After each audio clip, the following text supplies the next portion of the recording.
Hello అందరికీ, అందరూ మంచిగా ఉన్నారా? మేము మంచిగా ఉన్నామండి. ఈరోజు నేను మీతోని బ్రేక్ఫాస్ట్ అండ్ లంచ్కి నేను ఏమేమి ప్రిపేర్ చేశానో చూపించాలనుకుంటున్నా. ఫస్ట్ బ్రేక్ఫాస్ట్ కోసం ఇక్కడ సేమియా ఉప్మా ప్రిపేర్ చేస్తున్నా. దానికోసం ఒక గిన్నెలో వాటర్ పోసుకొని బాయిల్ చేసి కొంచెం సాల్ట్ అండ్ ఆయిల్ వేసి పెట్టుకోవాలండి. అవి అట్లా మరుగుతున్నప్పుడు సేమియా అందులో యాడ్ చేశాను. యాడ్ చేసినప్పుడు మంచిగా కలుపుకోవాలండి. ఒకసారి కలుపుకొని ఒక చిన్న పొంగొచ్చేంత వరకు ఉంచి మీడియం మంట మీద పెడితే ఉడికిపోద్దండి తొందరగానే సేమియా. చూడండి, ఇక్కడ ఉడికిపోయింది ఆల్మోస్ట్. ఇప్పుడు స్టవ్ ఆఫ్ చేసుకొని ఒక చిల్లులున్న గిన్నె, జాలి గిన్నెలకి వంచుకున్న దాన్ని నేను పైనుంచి కొంచెం చల్లటి వాటర్ వేయాలి, లేదంటే ఆ వేడికి ఇంకా ఉడికిపోద్ది, మెత్తగా అయిపోద్దండి. తర్వాత ఇక్కడ బాండి ఒక ముక్కుడు పెట్టుకొని ఆయిల్ వేసుకొని అందులో పల్లీలు, మినపప్పు, జీలకర్ర, ఆవాలు, ఉల్లిగడ్డ, పచ్చిమిర్చి యాడ్ చేసుకొని మంచిగా ఫ్రై చేయాలి. ఇట్లా ఫ్రై అయిన తర్వాత కొంచెం సాల్ట్, కరివేపాకు కూడా యాడ్ చేసిన, కొంచెం సాల్ట్ అండ్ పసుపు వేసి కలుపుకోవాలండి.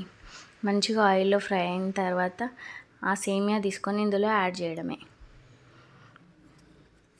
ఆ తర్వాత కొంచెం ఫ్రై చేయాలండి. కొంచెం వాటరీగా ఉంటుంది, ఎట్లయినా ఆ వాటర్ అంతా డ్రైన్ అయిపోతుంది. చూడండి, ఆ చల్లటి నీళ్ళు పోసుకొని పెట్టుకుంటే ఎట్లా పొడి పొడిగా వచ్చిందో సేమియా. చాలా బాగుంటుంది, ట్రై చేసి చూడండి. పైనుంచి కొత్తిమీర చల్లుకుంటే సేమియా ఉప్మా రెడీ అయిపోయినట్టే. చాలా బాగా వచ్చింది టేస్ట్, మీరు కూడా ట్రై చేసి చూడండి. నెక్స్ట్ లంచ్ కోసం ఇక్కడ బెండకాయ టమాటా కర్రీ వండుతున్నా. ఒక గిన్నె తీసుకొని దాంట్లో ఆయిల్ పోసుకోవాలి. ఫస్ట్ జీలకర్ర, ఆవాలు వేయాలి. అవి ఫ్రై అయిన తర్వాత ఉల్లిగడ్డ, పచ్చిమిర్చి, నేను ఒక చిన్న పచ్చిమిర్చిలు 4 తీసుకున్నా, ఒక ఆనియన్ ఇట్లా కట్ చేసి పెట్టుకున్నా.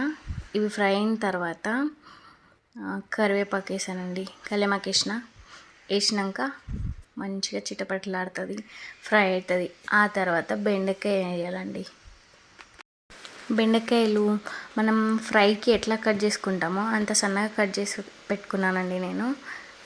పసుపు వేసాను. పసుపు ఆయిల్లో మంచిగా ఫ్రై అయిన తర్వాత బెండకాయలు వేసిన తర్వాత కూడా వేసుకోవచ్చు పసుపు. బెండకాయలు వేసానండి, మంచిగా ఫ్రై చేయాలి. ఇప్పుడు ఇవి అంత జిగట ఉంటుంది కదా, ఆ జిగట పోయేంత వరకు మంచిగా చిన్న మంట మీద ఫ్రై చేసుకోవాలి. పక్కనే ఉండి చేసుకోవాలి, లేకపోతే మాడిపోతుంది అంత కిందంతా. అంతా ఇట్లా బంక పట్టుకున్నట్టు పట్టుకుంటుంది కింద. కొంచెం ఆయిల్ మామూలు కర్రీల కంటే కొంచెం ఎక్కువే పడుతుంది, ఎందుకంటే ఫ్రై అవ్వాలి కదా బెండకాయ. ఆ జిగురంతా పోవడానికి ఆయిల్ పడుతుందండి. నాకు చిన్నప్పటి నుంచి డౌటేనండి, నిజంగా బెండకాయ తింటే మ్యాథ్స్ వస్తుందా? నాకైతే రాలే. నిజమేనండి. అంటే అన్ని కూరగాయలు తినాలని చిన్నప్పుడు అమ్మ ఇట్లాంటి చిన్న చిన్న అబద్ధాలు చెప్తుందిలేండి. మా మమ్మీ కూడా చెప్పింది అట్లనే. ఇంకా కొంచెం మంచిగా మగ్గడానికి పైనుంచి కొంచెం సాల్ట్ వేసిన. కర్రీకి సరిపోయేంత కాదు, కొంచెం వేసుకోవాలంతే.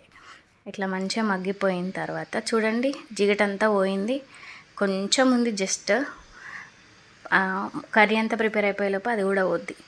నెక్స్ట్ అల్లం వెల్లుల్లిపాయ దంచానండి నేను ఫ్రెష్గా. ఇది అల్లం వెల్లుల్లిపాయ వేసుకొని ఒకసారి మంచిగా పచ్చిగా అంతా పోయేదాకా ఫ్రై చేసుకోవాలండి. ఫ్రై చేసుకున్న తర్వాత ఒక మీడియం సైజు 3 టమాటోస్ కట్ చేసి పెట్టుకున్నాను నేను. నెక్స్ట్ ఈ టమాటోస్ ఇందులో యాడ్ చేసుకోవాలి. టమాటోస్ పైన డైరెక్ట్ కలపకుండా ఉప్పు, కారం వేసి అట్లనే ఉంచితే తొందరగా ఉడికిపోతాయి టమాటోస్. కలపొద్దు, అట్లా అని ఆ గిన్నె పైన మూత పెట్టొద్దండి. బెండకాయ కర్రీ మూత పెట్టినామంటే ఆ జిగటితనం అస్సలు పోదు, ఇంకా ఖరాబ్ అవుతుంది కూర. పక్కనే వండుకోవాలి ఇది, అటు ఇటు పోకుండా. ఇట్లా కొంచెం ఫ్రై అయిన తర్వాత కలపాలి, మంచిగా ఉడికిపోయిన తర్వాత కలపాలి టమాటోస్. చూడండి, మంచిగా ఉడికిపోయినాయి. ఇప్పుడు అంతా కలుపుకున్న తర్వాత ఇక్కడ కొంచెం ధనియాల పొడి and very little garam masala. Next ఇక్కడ కసూరి మేతి యాడ్ చేస్తున్నాను నేను. టమాటోస్ వేసినాం కదా, టేస్ట్ కొంచెం బాగుంటుంది కసూరి మేతి వేస్తే. ఇప్పుడు అంతా కలిసిపోయేలాగా ఒకసారి కలుపుకోవాలండి. చిన్న మంట మీద ఇంకొక 2 నుంచి 3 నిమిషాలు ఉంచితే కర్రీ ఆయిల్ రిలీజ్ చేస్తుంది. అప్పుడు రెడీ అయిపోయినట్టే అండి. చూడండి, చుట్టుపక్కల ఇట్లా పక్కన ఆయిల్ రిలీజ్ అవుతుంది. అంతే అండి, పైనుంచి కొత్తిమీర వేసుకుంటే కర్రీ ప్రిపేర్ అయిపోయినట్టే, తినడానికి రెడీ. నా వీడియో ఎలా అనిపించింది కమెంట్లో చెప్పండి. లైక్ చేయండి, షేర్ చేయండి, కమెంట్ చేయండి. నా ఛానల్ని సబ్స్క్రైబ్ చేసుకోండి. Thanks for watching. బాయ్ అండి.